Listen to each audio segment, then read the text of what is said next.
আসসালামু আলাইকুম। সম্মানিত দর্শক শ্রোতা সকলকে স্বাগত জানাচ্ছি। আপনারা কি কখনো ভেবে দেখেছেন আমরা আসলে কেন পড়াশোনা করি? চাকরির জন্য নাকি পরীক্ষায় ভালো রেজাল্ট করার জন্য? যদি শুধু এটুকুই হয় তাহলে মানুষ আর মেশিনের মধ্যে কোনো পার্থক্য থাকে না। এই প্রশ্ন থেকেই শুরু হয় আজকের বিষয়। আজকে আমরা জানব দর্শন কি আর শিক্ষার সাথে দর্শনের সম্পর্ক কি। চলুন তাহলে জেনে নিই দর্শন কি। সহজ ভাষায় বললে, ধরুন একদিন এক ছাত্র এসে আপনাকে জিজ্ঞেস করলো, স্যার ভালো মানুষ বলতে আসলে কি বোঝায়? আপনি কি উত্তর দিবেন? এই প্রশ্নের উত্তর তো বইয়ের পাতায় নেই। এটা আসলে চিন্তা থেকে, উপলব্ধি থেকে আপনি শিক্ষার্থীকে বোঝাবেন। এই গভীরভাবে ভাবার কাজটাই হলো দর্শন।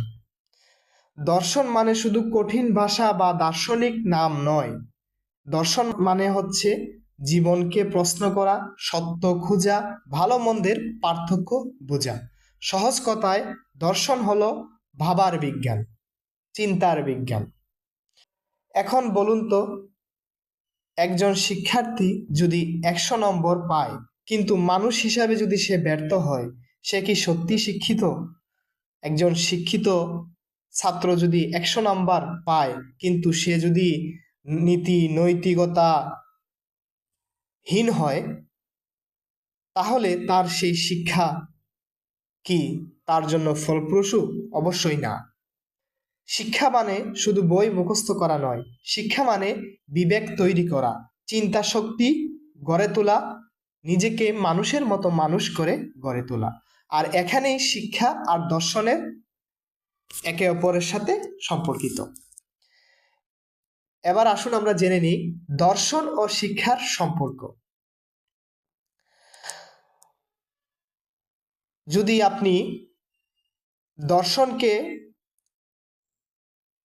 কম্পাস ভাবেন, তাহলে শিক্ষা হচ্ছে হাঁটা।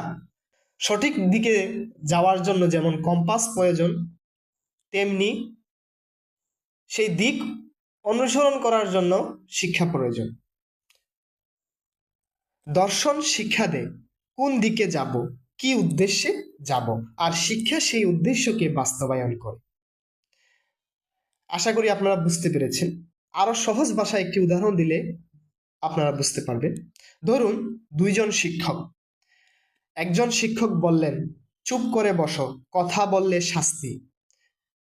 দ্বিতীয় নম্বর শিক্ষক বললেন, প্রশ্ন করো, ভুল করো, আমি আছি তোমাদের সাথে, আমি তোমাদেরকে শিখিয়ে দেব। বলুন তো, দুই শিক্ষকের দর্শন কি এক? অবশ্যই না। প্রথম জনের দর্শন শাসনভিত্তিক, আর দ্বিতীয় জনের দর্শন মানবিক ও শিশুকেন্দ্রিক। আর এই দর্শন নির্ধারণ করে ক্লাসরুম কেমন হবে। ক্লাসরুম কি শিক্ষার্থীদের জন্য আনন্দময় হবে নাকি শিক্ষার্থীদের জন্য আনন্দহীন হবে? একসময় ছাত্ররা শুধু মুখস্থ করত, আজ তারা দলগত কাজ করে, প্রেজেন্টেশন দেয়, প্রজেক্ট করে।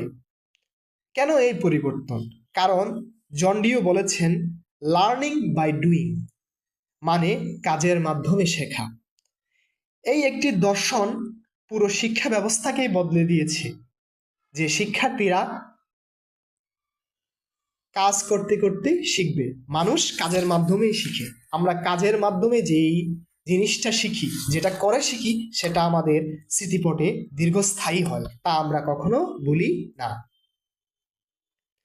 তাই শেষ কথা এটাই, দর্শন ছাড়া শিক্ষা অন্ধ, শিক্ষা ছাড়া দর্শন বোবা। আশা করি আপনারা এই আলোচনাটা বুঝতে পেরেছেন।